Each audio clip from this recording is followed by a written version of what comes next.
एक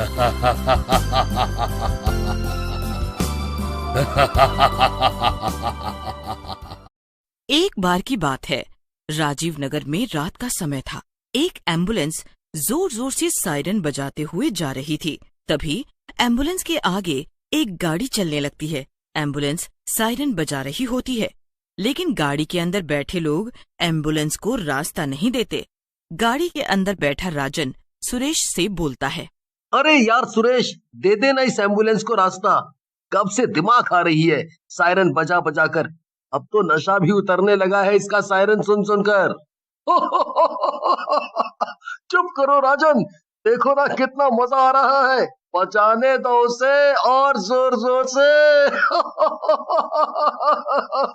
सुरेश की बात सुनकर राजन चुप हो जाता है, लेकिन तभी एम्बुलेंस उनकी गाड़ी को ओवरटेक करके आगे निकलती है और रुक जाती है। सुरेश को भी एकदम से ब्रेक लगानी पड़ती है।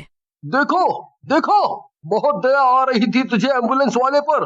देखो कितना बदमाश है। अभी हम ब्रेक नहीं मारते तो ठुक जाते। रुको, मैं अभी मजा चखाता हूँ इसे। हाँ, ऐसा कहकर सुरेश अपनी गाड़ी से निकलता है और एम्बुलेंस के पास जाता है। एम्बुलेंस के दरवाजे और खिड़कियां बंद थी। खिड़कियों पर काले रंग का ग्लास चढ़ा हुआ था। सुरेश एम्बुलेंस की खिड़की को जोर जोर से खटखटाता है और बोलता है, बाहर निकल जरा, मजा चखाता हूँ तुझे अभी। बहुत साइड मार कर चला रहा है, बाहर निकल। अबे मैं क्या पागल हूँ क्या? बाहर निकलता है या नहीं? नहीं तो अभी तुझे और तेरी एम्बुलेंस दोनों को जला दूंगा। निकल बाहर। तभी एम्बुलेंस का दरवाजा खुलता है और एम्बुलेंस में से दो कंकाल बाहर निकलते हैं। दोनों कंकाल सुरेश को उठाते हैं और एम्बुलेंस में लेकर चले जाते हैं। ये सब राजन सुरेश की गाड़ी में बैठा हुआ देख रहा होता है। ये सब क्या देख रहा हूँ मैं?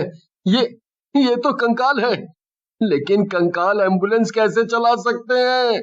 राजन बहुत घबरा जाता है और गाड़ी में से निकलकर भागने लगता है, लेकिन नशे में होने के कारण वो ज्यादा दूर तक नहीं जा पाता और गिरकर बेहोश हो जाता है। जब उसे होश आता है तो वो अपने आप को पुलिस स्टेशन में पाता है।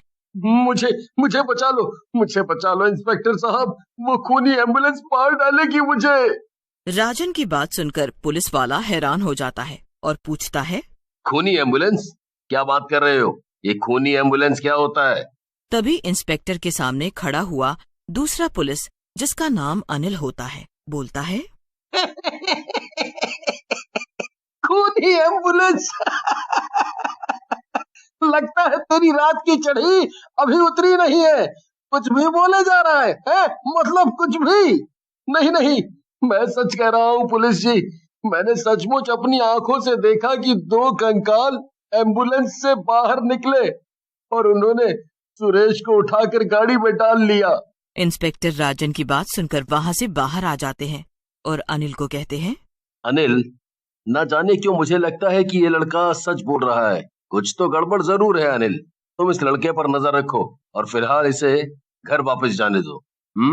फिर सुरेश वहाँ से अपने घर चला जाता है। उसी रात राजा और रानी नाम के पति पत्नी मोटरसाइकिल पर फिल्म देखकर आ रहे होते हैं। वहीं एम्बुलेंस बड़ी तेजी से उनके पास से गुजरती है। राजा और रानी गिरते गिरते बचते हैं। राजा गुस्से में चिल्लाता है, अबे पागल हो गया है क्या? ढंग से गाड़ी नहीं चलती है बे? अभी तो हमें मार डालता। राजा के चिल्लाते ही एम्बुलेंस रुक जाती है। ये देख रानी घबरा जाती है और बोलती है, अरे राजा, तुम चिल्लाए क्यों? देखो वो एम्बुलेंस रुक गई, पता नहीं उसमें कैसे लोग हों। चलो चले यहाँ से। रानी की बात सुनकर राजा गुस्से में बोलता है, तुम घबराओ मत रानी, मैं किसी गुंडे वुंडे से नहीं डरता। आने तो देखता हूँ कौन है। गलत गाड़ी वो चला रहे हैं, हम नहीं। तभी एम्बुलेंस का दरवाजा खुलता है और उसमें से दो कंकाल बाहर आते हैं और जोर जोर से हंसने लगते हैं। ये देखकर राजा और रानी घबरा जाते हैं। कंकाल एम्बुलेंस में, जिंदा कंकाल, ये सब क्या हो रहा है? कंकाल हंसते हुए राजा और रानी की तरफ बढ़ने लगते हैं।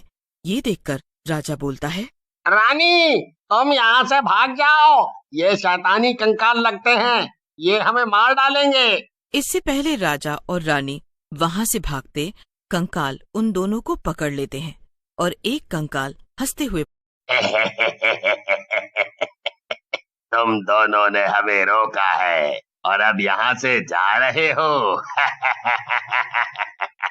ऐसा नहीं हो सकता। ऐसा कहकर कंकाल राजा का सर उसके धड़ से अलग कर उसका खून पीने लगता है। ये देख रानी जोर जोर से रोने लगती है। नहीं नहीं नहीं, मत मारो मेरे पति को, छोड़ दो उन्हें, मत मारो। लेकिन कंकाल रानी को भी मारकर उसका खून पी जाते हैं और वहां से चले जाते हैं। अगली सुबह पुलिस को राजा और रानी की लाश मिलती है। दोनों की लाश देखकर इंस्पेक्टर अनिल से बोलते हैं, हे भगवान, मैंने अपनी पूरी जिंदगी में ऐसी लाश नहीं देखी। किसी ने कितनी बेरहमी से मारा है इन दोनों को। सही कह रहे हो आप सर, लेकिन किसने इन्हें मारा होगा? फिर पुलिस राजा और रानी के घर वालों को उनकी लाशें दे देती है। उसी रात इंस्पेक्टर और अनिल शहर का दौरा कर रहे होते हैं। तभी वो खूनी एम्बुलेंस उनकी गाड़ी से गुजरती है। इंस्पेक्टर, जो कि गाड़ी चला रहे होते हैं, एम्बुलेंस को रास्ता दे देते हैं। अनिल और इंस्पेक्टर बातें करते हुए जा रहे होते हैं। तभी उन्हें एक रोती हुई बुढ़िया दिखती है। ये देखकर इंस्पेक्टर और अनिल बुढ़िया के पास जाते हैं और उसे पूछते हैं, क्या हुआ अम्मा, ऐसे क्यों रो रही हो? क्या बात है? किसी ने कुछ किया क्या आपके साथ? बेटे, मेरे पोते को वो एम्बुलेंस उठाकर ले गई। बुढ़िया की बात सुनकर इंस्पेक्टर और अनिल दोनों हैरान रह जाते हैं और बोलते हैं, अम्मा, हमें आप पूरी बात बताओ। कौन सी एम्बुलेंस और क्या हुआ तुम्हारे साथ? पूरी बात खुलकर बताओ। इंस्पेक्टर के कहने पर बुढ़िया दोनों को अपने साथ हुई पूरी घटना बताती है, जिसे सुनकर इंस्पेक्टर और अनिल दोनों हैरान रह जाते हैं। अनिल इंस्पेक्टर से बोलता है, सर, हो ना हो ये कोई शैतानी चक्कर लगता है मुझे। लगता है हमें किसी तांत्रिक की मदद लेनी चाहिए। अनिल, तुम भी कैसी बातें करते हो? भला आज के जमाने में भी कोई ऐसी बातें करता है? मुझे लगता है ये कोई गैंग है जो कि ऐसा कर रहा है। तुम एक काम करो, अम्मा को इनके घर छोड़कर आ जाओ, मैं देखता हूँ। फिर इंस्पेक्टर अनिल को अम्मा के पास छोड़कर एम्बुलेंस की तलाश में आगे जाते हैं। काफी देर तक घूमने के बाद भी एम्बुलेंस का कुछ पता नहीं चलता। लगता है पुलिस को देखकर अनिल के शैतान छिप गए हैं। अनिल भी कैसी कॉमेडी करता है। लेकिन तभी इंस्पेक्टर की नजर एक हाईवे पर खड़ी एम्बुलेंस पर पड़ती है। इंस्पेक्टर एम्बुलेंस के पास जाकर गाड़ी रोकता है और एम्बुलेंस के पास जाता है। एम्बुलेंस से कुछ खाने और चबाने की आवाजें आ रही होती है। ये इतनी रात को एम्बुलेंस में कौन खा रहा है? लगता है कहीं ये वही गैंग तो नहीं जो लोगों को मार रहा है। ऐसा सोचकर इंस्पेक्टर और जोर से बोलता है, कौन है एम्बुलेंस में? बाहर आ जाओ, नहीं तो गोली मार दूंगा। बाहर आओ। इंस्पेक्टर की बात सुनकर एम्बुलेंस में से खाने की आवाज बंद हो जाती है और दो कंकाल बाहर निकलते हैं और जोर जोर से हंसने लगते हैं। हमें गोली मारेगा? मार मार। हम तो पहले से ही मरे हैं। हे भगवान, ये तो सचमुच के कंकाल हैं। इन पर तो गोलियों का भी असर नहीं होगा। लगता है आज मेरी मौत पक्की है। भगवान, भगवान कुछ करो। तभी वहाँ अनिल आ जाता है। उसके साथ एक साधु बाबा भी होते हैं। आप चिंता मत करिए सर, लगता है भगवान ने आपकी सुन ली है। अभी ये साधु बाबा मिल गए हैं। अब ये कंकाल आपका कुछ नहीं बिगाड़ पाएंगे। साधु बाबा को देख कंकाल गुस्से में बोलते हैं, बूढ़े, तू यहाँ फंसे। अगर इस बार तूने हमें कुछ किया तो तेरी जान ले लेंगे। तुम कुछ नहीं कर सकते हमारा, ये तुम्हें भी मालूम है। ना जाने किस शैतान ने तुम्हें आजाद करवा दिया मेरे जादू से, लेकिन इस बार मैं तुम्हें नहीं छोड़ूंगा। ऐसा कहकर बाबा अपने हाथ ऊपर करते हैं। हाथ ऊपर करते ही उनके हाथों में शिव भगवान का त्रिशूल आ जाता है। त्रिशूल देखकर दोनों कंकाल डर जाते हैं।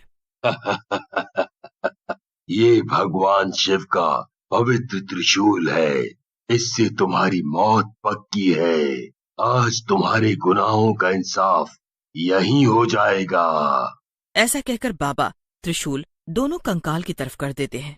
त्रिशूल से रोशनी निकलती है और दोनों कंकाल को जलाने लगती है और थोड़ी ही देर में दोनों कंकाल चल जाते हैं।